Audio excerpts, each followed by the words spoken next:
Kære lufttegn, så er det simpelthen blevet 1. april, og lufttegn er jo tvillingvægt og vandbærer. Så nu skal vi se, hvad april måned den byder på for jer. Det er jo en kollektiv læsning, så tag nu endelig det af det, I kan bruge, eller resten passere. Jeg havde egentlig tænkt, at jeg skulle have lavet sådan en form for live-læsning, hvor der var publikum, og noget skulle optages osv. Men nogle gange, så vil universet sine egne veje, så det blev ikke på den måde den her gang. Så jeg gør, som jeg plejer, får jeg lyst til at sige. Dog har jeg så intuitivt ligesom valgt at bruge lidt andre kortsæt på en eller anden måde, sammensætning. Ikke fordi jeg jo har nogle faste kort, jeg plejer at bruge på den måde. Men jeg vælger altid min kort intuitivt ud, og så havde jeg sådan en fornemmelse af, at det heller ikke skulle være det samme oplæg, som jeg har lavet nogle gange, men at det skulle være lidt anderledes den her gang. Så her nu energien, kronechakra, hjertechakra og rodchakra, og et muligt udfald. Og muligt udfald er jo muligheder, fordi kortene giver os altid de svar, vi har brug for, ikke altid det, vi ønsker. Det vil sige, de giver os muligheder. Vi har vores egen fri vilje, så vi kan jo tage det af det, vi kan bruge, og så kan vi lade resten være, eller vi kan også ikke tage noget af det, eller vi kan tage det hele. Det er fuldstændig op til os, hvordan vi vil bruge de budskaber, der kommer ud herfra. De her læsninger. Så lad os se, hvad april måned byder sig for jer lufttegn. Vi starter med her nu energien. Og jeg vil allerede med det samme sige, at vi har været så heldige at få lov til at forhandle Martin Seggers virkelig fine kort, dybe kort og intuitive kort, som hedder Clairvoyant Intuition. Der er ikke noget tekst på kortet. Jo, det er der her, men ikke på den anden side. Der er billeder og symboler, og som virkelig kan være med til at pige til din egen intuition, hvilket jeg elsker, fordi når jeg selv lægger kort, så plejer jeg som regel også at sige, at den jeg sidder overfor ligesom er med til at vælge de kortsæt ud, som vi skal arbejde med, og selv også få lov til at mærke ind i kortet. Så når jeg nu vender kortet her nu energien, så får I lige 5 sekunder eller 10 sekunder til lige selv at lægge mærke til, hvad ser du på kortet, eller hvad mærker du ved kortet, når jeg lige vender det, og hvad betyder det mon lige for dig? Så nu vender vi kortet og kigger.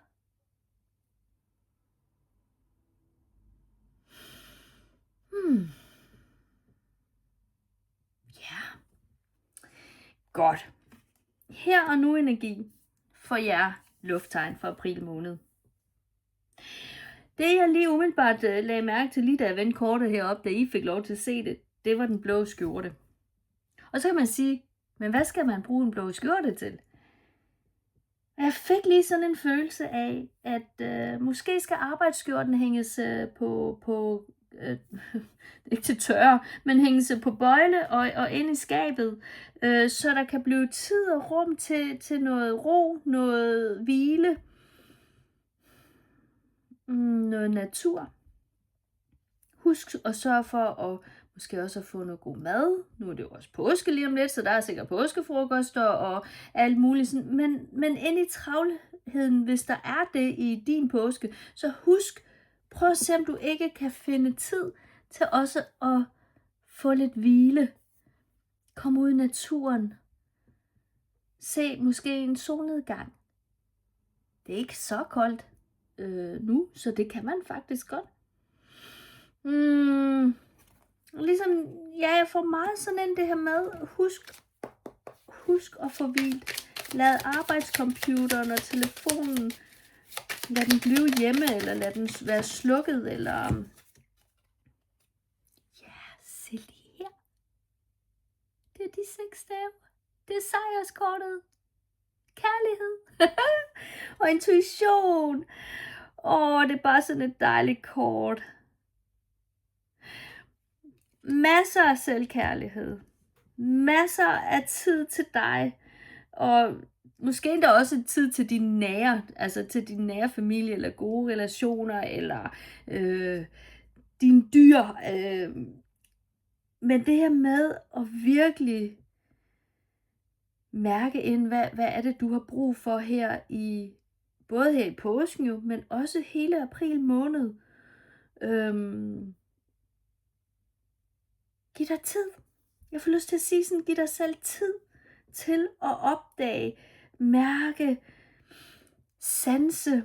Og jeg får sådan lige sådan havets duft, saltvandsduft og sådan tangduft og altså blæsten i ansigtet, hvis der er en lille brise eller sådan. Det kan også være et par regndråber eller sådan. Altså men virkelig kom ud og mærke og sanse. Når du hviler dig, så mærk din seng eller din sofa, eller når du drikker te eller kaffe, så virkelig værne om duften og smagen, og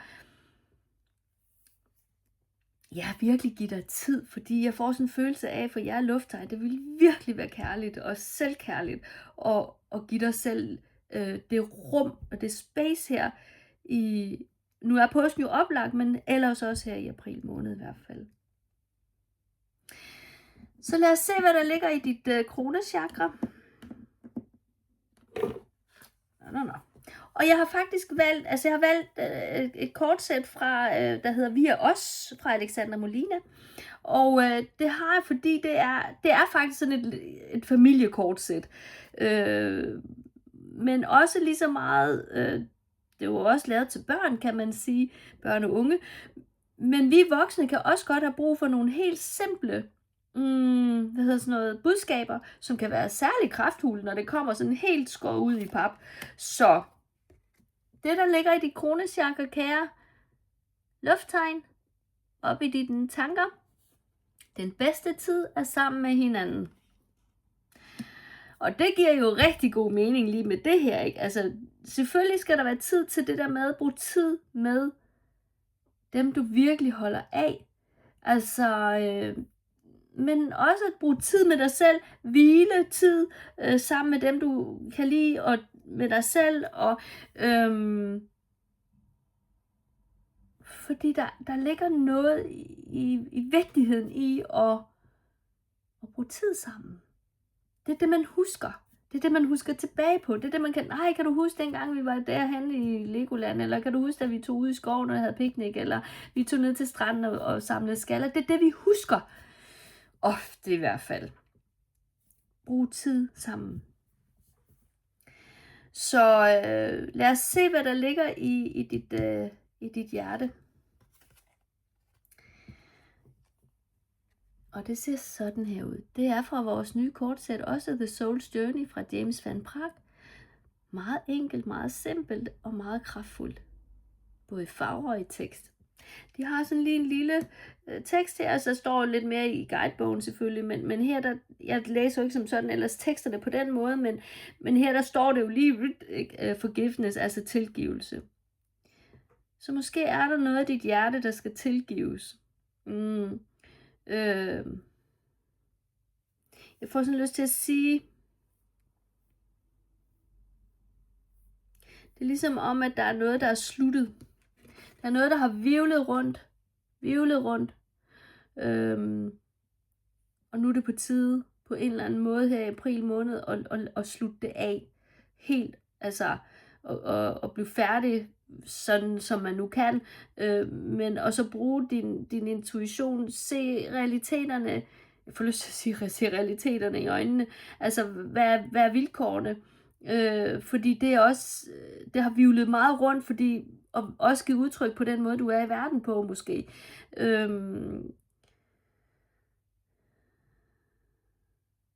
Så på en eller anden måde at få sluttet ringen, og der kunne tilgivelse være et bud. Her, altså det her med at få tilgivet, skal vi lige se.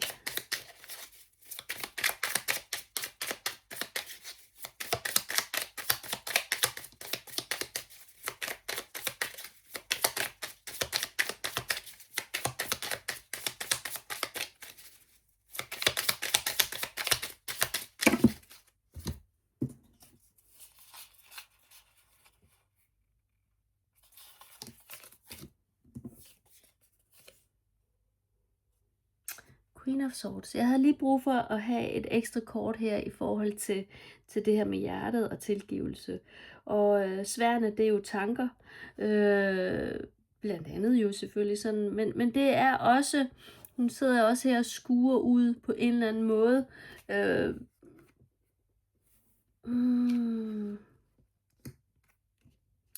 Jeg får lyst til at sige tilgivelse for alt det, man ikke fik sagt, eller tilgivelse omkring det her med, at man måske ikke tog sig selv og sine egne behov seriøst, eller nok, sådan så der kom en følelse af, at det ikke rigtig, at det løb afsted med en, får jeg lyst til at sige, eller det fik lov til at løbe afsted med en. Jeg får lyst til, jeg ved ikke hvorfor jeg får lyst til at sige, alt det tankemylder, alt det der bekymringer, det er okay, og at det har været sådan. Det er sådan. Måske er det fordi, der er en eller anden form for afklaring her i april. Altså noget, der ligesom går op for dig. Når du kommer mere i ro og i hvile, og giver kærlighed og tid til dig selv, og til dine kære og dine nærmeste, og dem, der måske ikke er nærmeste, så videre. Men måske er der et eller andet i, når alt det, der har hvirvlet rundt, ligesom får lov til at blive sluttet og gjort færdigt, så at sige færdigt.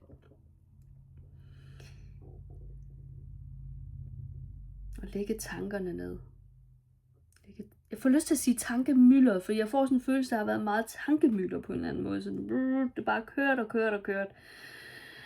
Og nu kan du ligesom endelig på en eller anden måde give dig selv lov til i hjertet og lande. Og lande helt. For på den måde kan der ligesom komme mere flow i de kærlige energier.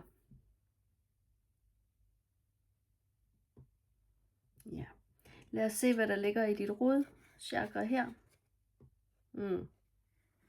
Der ligger halschakra. Og der står at lytte. Så det der med at lytte til dig selv, lytte til dit hjerte, ned i kroppen, får jeg lyst til at sige. Det var også derfor, jeg fik sådan ud i naturen, brug dine sanser, mærke vinden i håret, og i blæsten i ansigtet, og regndrupperne, og alt det her, ligesom sådan, nyd din virkelig lækre kop te, eller kaffe, eller virkelig. Men det er også her, der er det særlige fokus, kan jeg sådan se det her med din hørelse. Vær opmærksom på at lytte. Lyt til dig selv. Lyt til dit hjerte. Lyt til din krop, får jeg lyst til at sige. Men ikke til tankerne på den måde, fordi de har fyldt for meget, får jeg lyst til at sige. Ja, der er noget, der har fyldt for meget.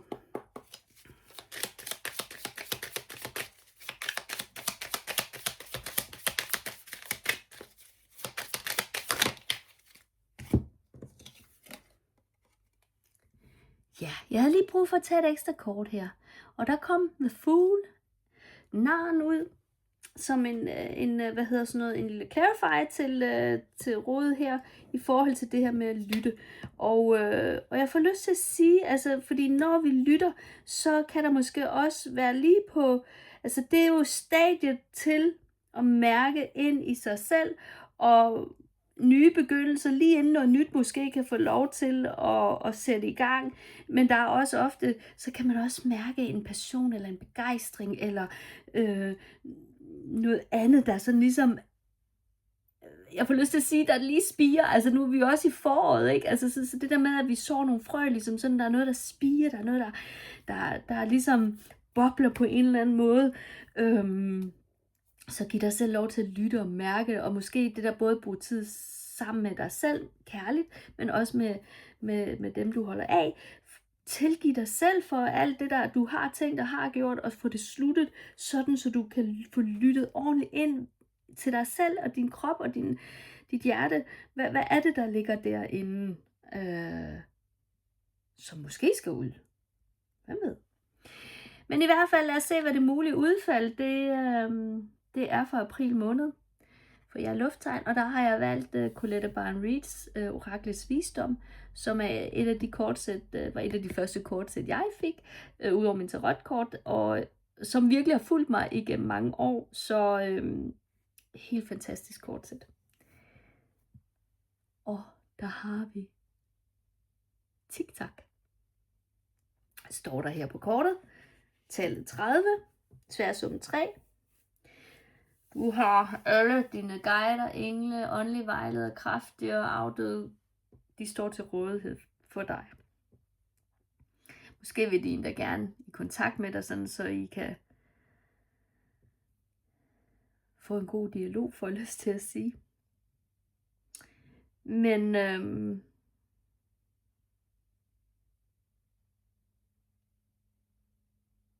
der bliver tilbudt, jeg får lyst til at sige, når der står sådan et ord på den måde der, men jeg får lyst til at sige sådan divine timing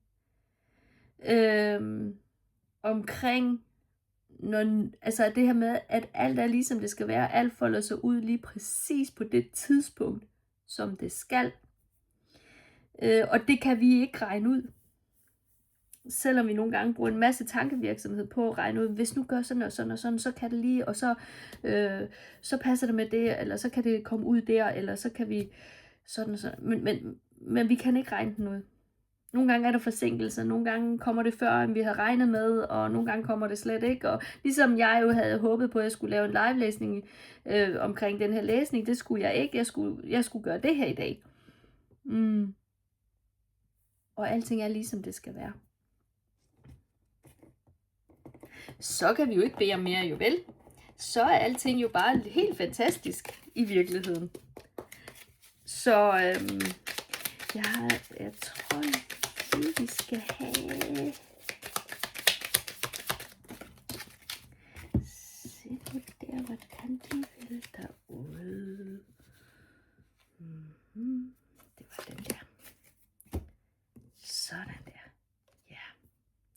Jeg havde nemlig lige brug for et afklaringskort til det her mulige udfald med, at tiden er lige, når den er der. Altså den divine timing, den er der, når præcis, den kommer hverken for sent eller for tidligt. Den kommer lige præcis, når den skal.